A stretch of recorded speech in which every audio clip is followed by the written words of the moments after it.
Hi guys, I'm back with another banger on the BMW E90.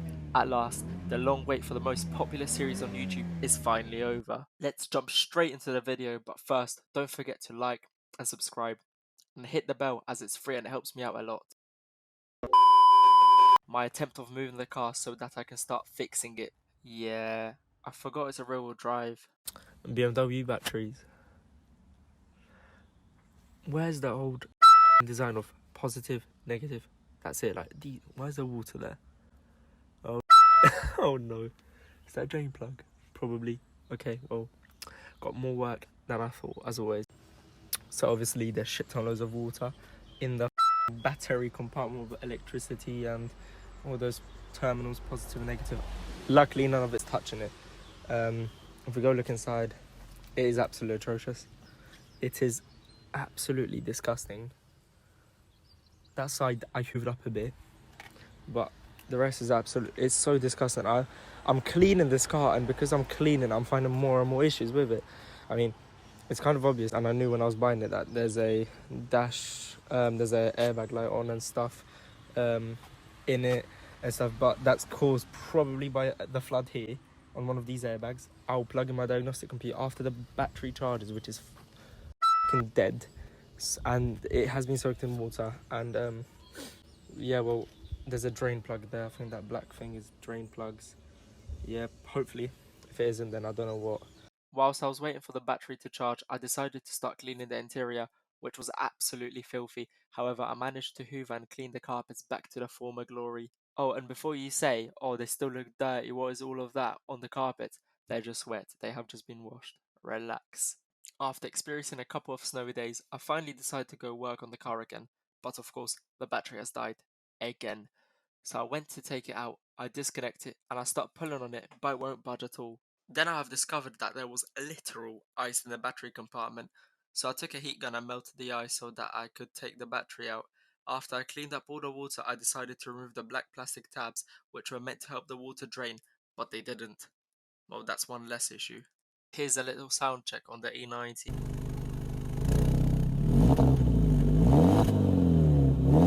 The smoke and water is just the condensation from the muffler because the car was stationary for a while. So we got this part for the seat occupancy mat. This is a seat occupancy mat. What it does is when you sit your ass down on the seat, detects if a passenger's there. When it is, airbag deploys during a car accident. However, that is broken. Well, that's what the computer said. This part is broken in the seat, which means I need to undo the whole thing. However, I'm going to test fit it to see if it even connects and works, because it is a used original BMW part that has been used in a car before, and obviously these wear out because you sit on it constantly and it's electrical and it's electrical moving part, and that means it tends to wear out quick. I'm just going to plug it in. It's easy. A little plug here. That you connect it, and I'm going to start the car and check if the airbag light goes off, so wish me luck. So, moment of truth, that's plugged in. There might be two reasons why it might not work. One, because it's two, because we'll see. Come on. Guys, we fixed it. We fixed it. That's what I'm talking about. And this airbag light should go off as well when I do this. Yep, fixed, perfect. One error down. Now we got the track control lights. Obviously that's a handbrake, and if I take the handbrake down, we got a brake problem, which only indicates to ABS, because track control relies on ABS, and tire pressure in E90s rely on ABS as well. So yeah, that's interesting. Right, we got a working BMW part. Now I need to put it in the seat, and that's about it. It's working, perfect. What a great start to the day. And I need to replace an oil level sensor and oil service the car. To replace the passenger seat occupancy mat, you have to remove the fabric of the seat by unclipping these metal C-rings using pliers. They're called metal netting clips. It was definitely a hassle. Thank you BMW for making at-home repairs difficult. No airbag faults. Perfect, right. I'm going to show you a little trick. So we're going to read airbag memory pretty much. So read status. Seat occupancy, which is what we fixed, and previously it said error. Now there's no error. Seat occupied, yes, because I'm sitting on it right now to test it, and obviously the airbag light is off. only the seatbelt light is on because obviously it will remind you as a driver that you have to put your seatbelt on. Disappeared, see? It will come on, disappeared. There we go. The only lights on is the handbrake light because the handbrake's up, and the track control light, tire pressure light because ABS, obviously, as I explained earlier. So yeah, that's pretty much it fixed. Everything else is done. Now on to my favourite part, the ABS. So I ordered a used ABS pump for the E90 off eBay for £15, excluding the £5.20 delivery, which is an absolute steal of a deal, considering BMW charges over £900. I got really excited when the ABS pump arrived, so I decided to fit it in as soon as possible. Last mechanical job, also I thought. So after removing the broken ABS unit, I fitted in the new used one. I plugged in the ABS without connecting the brake lines to check if the ABS codes went away. So I just fixed ABS light. Yes. After going through the brake bleeding procedure, the traction control light decided to come on again. I finished the brake bleeding procedure and scanned the DME for fault codes. The same code appeared as previously. So I decided to buy another ABS pump off eBay. However, this one was $13.99 with free delivery. Perfect. Whilst I was waiting for the new unit, I decided to have some fun with the car. Time for some fun. Let's launch it.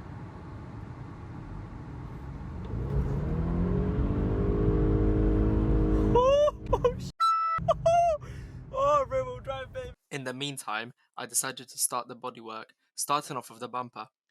I took the bumper off and took it to my body shop, which happens to be in my shed. So I managed to remove the dent from the bumper using the heat gun and some pressure from underneath. Worked like a charm. I used the sander to remove the old paint and any deep scratches using 80 grit sandpaper. Body filler applied to areas with dents and deep scratches. Sanding the body filler down with 80 grit sandpaper first, then 120 grit to reconstruct the shape of the bumper. The bumper is now ready to be primed and painted. So, just finished putting primer on. And obviously it's dark primer because it's going to have a black paint going on it. I'm not going to lie, for the first time ever, I am very proud of myself. Looks actually really good. Now, progress on the bumper. I know that hasn't been much done. However, I needed to flatten it out more because it wasn't a smooth transition due to the dents. Obviously, there was another bump here. Because obviously if it hits from there, it needs to distribute. So there was like a bulge here, and like a bulge here kind of thing. It's all sorted out now. Here there are cracks, but yeah, now I need to polish it out, prime it again, just the parts that I clearly done. Well, hoover it before I prime it, so we don't get any dust on the paint. So the dent was here. You can't see it. It's impossible to see because because it's it now all blending in one color. It's been primed all the way around. Obviously, more coats to come. I would say 2 more. Nicely primed all the way around. I tried to fade in the paint with the body lines where you can't actually physically see, which is good. That's what you want to do. You don't really want to cut off here where you can actually see it. 2 more coats of primer, I would say. 3 coats of paint, which will come tomorrow, and clear coat, which will come again the day after, or when I put 24 hours after I put the paint, because it needs to settle. But I'm not gonna lie, I'm very impressed with the results. First time doing it, and it looks absolutely stunning. This bumper looks really nice. At this point, 2 coats of paint have been applied. When the ABS unit arrived, I went to start the car, and to my surprise, there were no lights on the dash. I was really excited, so I went for a test drive. So I'm just going on a test drive to see if the ABS and everything works. Car has power now. It's actually mad. Look at those horsepower. We only got the fuel light because it's low, and tire pressure. Everything else mechanically working. When I got back home, I wanted to tackle the missing alternator issue. After doing some research, apparently one of the BSD components was broken, causing this issue. After conducting testing on all the BSD components, I came to the conclusion that I did in fact have an alternator, and that it was the voltage regulator, which is the part connected to the alternator and the BSD line, had to be it. Quick update of the car, the 3 Series. So it got to the point where the car stopped starting for some reason. Like it didn't crank even. So I thought to myself, there must be something wrong, like electronically, because it's either the starter, the alternator, and with BMWs, as it's German, it has a voltage regulator thing. If you look at that, it's not meant to be like that. Oh, it's Bentley as well, and there's an arc going on. It goes in here. See that dust residue from this being worn out? Yeah, this is. We don't need that anymore. I'm gonna get a new one of those, clean that up, and should fix many of the electronical issues in the car, because that's mainly the issue. Mechanically, it's perfect. Electronically, nope. So the car stopped it didn't even crank at one point. It just stopped working fully. It didn't work, and then the battery kept on getting drained, even though it was a full battery, 12.6 volts plugged in. As soon as I plugged in, 11.6. As soon as I got plugged in, it dropped to 11.4 volts, let's say, because obviously the battery is immediately under load from electronical components such as the lights and everything, interior lighting and everything going on. Next thing you know, what happens? It drops overnight, drops to 3.6 volts, which isn't not normal. But yeah, this bad boy is almost done. So I cleaned out the alternator. Look at that grime, disgusting. Yeah, so all of that came out the alternator. I don't know, but I'm very certain that caused the electronical issues. Look at the difference in the length of the bushings. It had to be it for sure. After fitting the new voltage regulator onto the the alternator, it was time to fit the alternator in and start the car. The car did not manage to crank or start. As there are a couple of problems with the vehicle, it doesn't crank or start since I was trying to locate an issue with the main engine junction box, and I think one of the relays must have blown when I was testing it. So, the battery is not adequately charged, because it is showing like please touch it. There we go. It's really hard to do it all one-handed. There we go. As we can tell, it's showing. Come on. Not even. There we go. Please work. Yeah, 2.97 volts. Yeah, the battery needs to be a bit more charged than that. BMW batteries are very complex. So, yeah, let's get started with this. We do need a socket.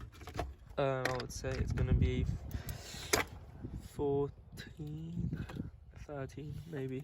Let's see. No, definitely not 12. It will be a 12. Can't remember anymore. I haven't worked on this side of the car in a while. Oh, it's not a 12 either. It is a 13. It is a 13 indeed.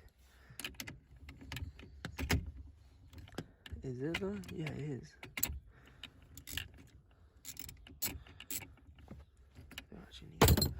I don't think I bolted them on properly in the first place. It's really greasy here. Okay, perfect, that's gone. This one now, well, we can remove this cable. Make sure not to touch these two, because they're going to be a great positive and negative. I need to undo this part. This car doesn't come with an IBS, so that's one less thing to worry about. Now this entire thing comes off. These are annoying.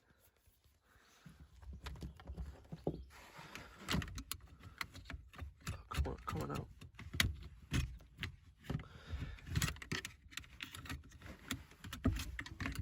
These are so annoying to get out. There we go, please. Beat it. No, it's not. You need to get the screwdriver and pop this metal. It is off.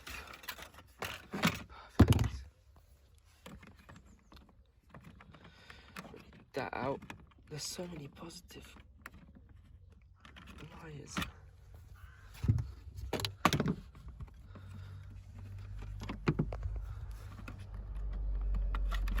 That's one way to do it. Right, that's to the side. I'm going to put this battery in, which is, I suspect, it was like 11.4 volts, 11.8, something like that. Right, I'm gonna put that to the side. These batteries are very heavy. This battery compartment had a lot of water, and as you can tell, and from previous videos, battery's out. It is very weirdly coloured, as you can tell, because from the water that was in the battery compartment. However, now I'm going to place this battery in there. So yeah, let's get to work. So I managed to put the battery in the car off camera, and to address the leak, there is a common issue with E90s that the water leaks through here. That's why we clean these out, and it goes around here because these, see, there's a bit of movement there. The seal doesn't hold it quite right on this side. However, I did make holes in there. I just bashed it. I took a screwdriver and I bashed it in with a screwdriver and a hammer, and it made a hole. Yeah, it might cause a rust apparently, but I'd rather have a bit of rust than the entire battery compartment being flooded. You know, we don't want to mess with water and electricity, because that isn't, you know, fun and games until just everything goes south. Like I have, you know, like my issues here with this car, because now it doesn't even want to start, and I think it might be one of the relays. Hopefully it is, because that's the last thing that I've worked on before last time I worked on before the car started, so I don't suspect anything else. I'm not gonna tighten everything back properly, and no, that shouldn't make a difference on the car starting or not, because it's just, it's making a good enough connection for the ignition to come on. Now this battery is, as I said, 11.4 volts, and the car is showing an under voltage somewhere, so it is definitely an electrical issue somewhere down the line, which is not great as it's a BMW. Look how many cables lead from one battery, the junction box here that I'm just plugging cables into. Spark. Oh, no spark. Right.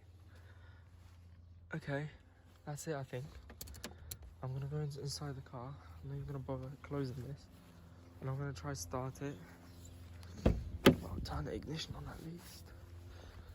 If it does let me. Let's see if I can start it. Oh. Nothing else up on the dash. Very interesting. There is something on the dash. That's an airbag light. However, look.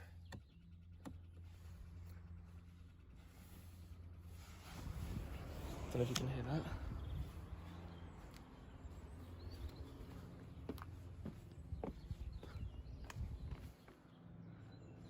I heard clicking noises.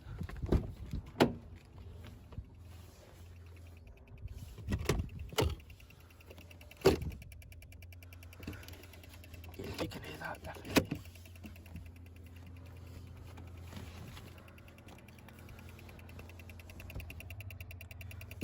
Now, which one it is? I don't know. It seems scary, but I think this battery might be dead as well. Let's check. Leave that in there, plug that in. Yeah, that's not enough voltage to support the car at all.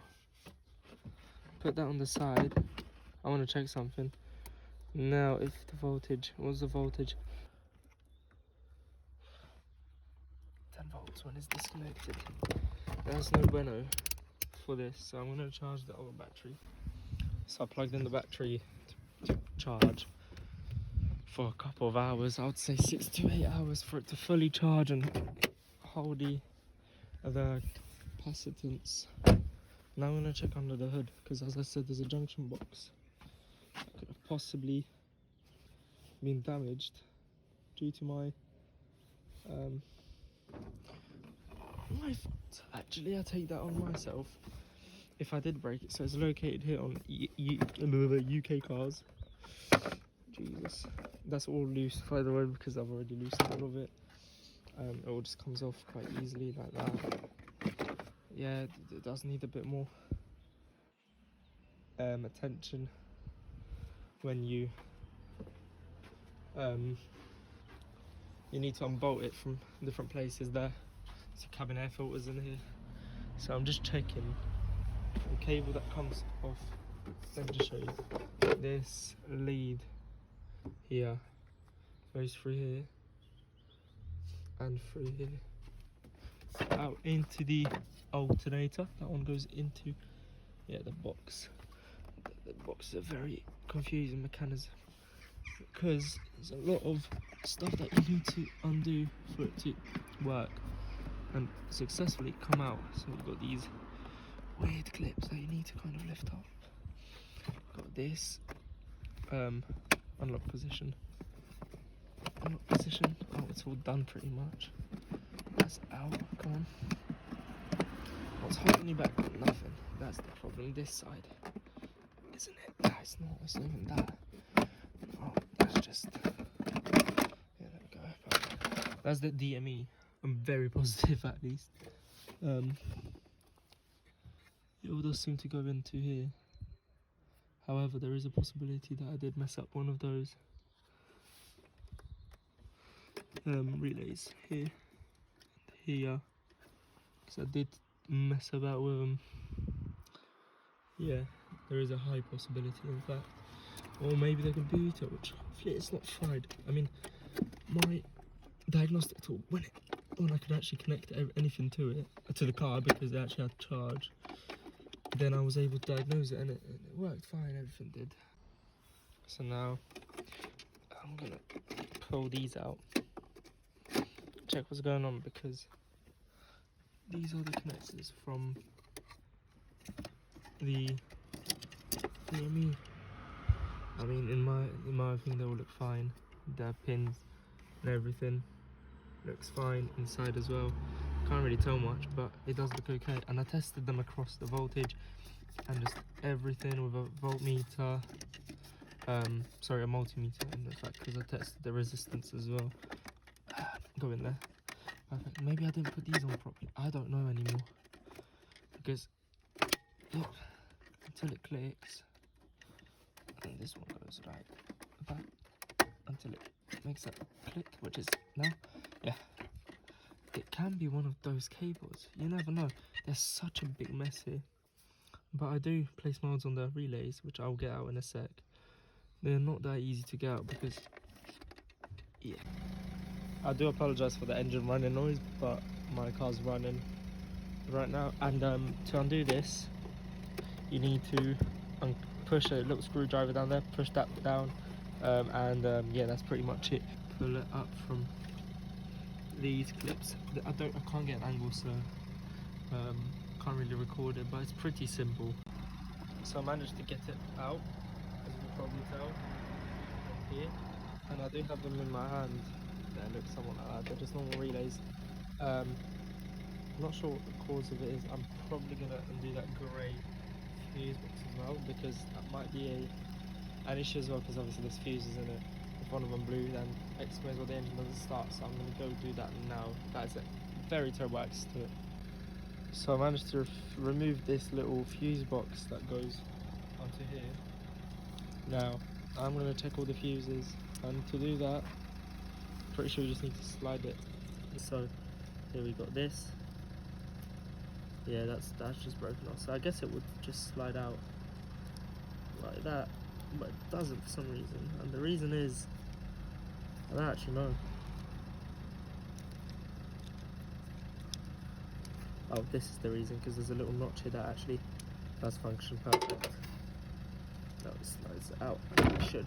Oh, it should slide out. No, it doesn't. Why is that? Why doesn't it slide out? BMW. I might just get a hammer and bash out. I'm joking. I'm not going to do that. This plastic is delicate. It's already broken as it is. I think there's a one notch here as well that needs to be somewhat manipulated. Oh, perfect. Uh-oh, we don't want to lose fuses. That is one thing we don't want to do. It's easy to check them. See, look, that isn't broken because it is like that. I'm just gonna check them all. Fit, working, they're all working. That's one positive. Kind of, I'd rather if one of them was blown, then I would be able to tell. Now which order did they all go back in? I don't know, I can't remember. Okay, now back into place. Make sure all the cables are actually snug in here. You'll probably not see anything. I do apologise. Make sure all these cables in here pushed up so it does make a solid connection with the fuse box. I'm not going to do it now, I'm going to do it in a sec. This can only go in one way yet again, and it goes right there like that. I just click, push it in, and then push all the cables in here, because I can tell there's an ignition cable here. See, that's what I mean. There's ignition cables, there's live cables. Yeah, so it could have been an issue that they weren't properly making contact with the fuses. This is the engine fuse box, so if anything goes wrong, this is probably the first place you should check. So I put everything back, took pictures of everything I need, such as part numbers for these blue little relays, and yeah, I think what I'm going to do next is go under the car and take out the motor and test it, the starter motor, because I just have a weird feeling that might be the issue, and the ground cable, because they tend to fail so often. So it might be one of the reasons why the car doesn't want to even start. There's only one way to find out, is get on the car and do a check. As the car was low on fuel, I've decided to leave it for today and try again tomorrow. Stay tuned for the next video where we attempt to start the 4-cylinder beast. Make sure you like the video, subscribe to the channel, and hit that bell to get notified about new uploads.